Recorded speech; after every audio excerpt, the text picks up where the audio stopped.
أعوذ بالله من الشيطان الرجيم بسم الله الرحمن الرحيم فلما دخلوا على يوسف آوى إليه أبويه وقال ادخلوا مصر إن شاء الله آمنين۔ پھر جب یہ لوگ یوسف کے پاس پہنچے تو اس نے اپنے والدین کو اپنے ساتھ بٹھا لیا اور اپنے سب کنبے والوں سے کہا چلو اب شہر میں چلو، اللہ نے چاہا تو امن سے رہیں گے۔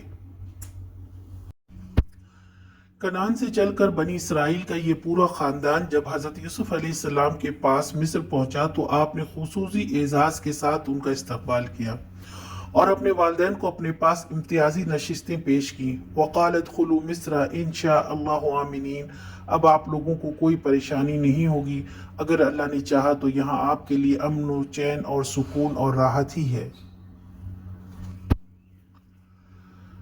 پھر یوسف علیہ السلام اپنے والد کے استقبال کے لیے شہر سے باہر نکل گئے۔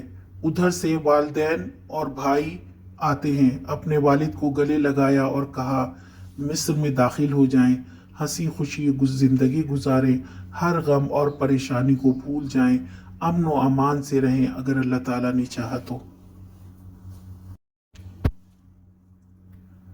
آج کا سوال، یوسف علیہ السلام شہر سے باہر کیوں نکل آئے تھے؟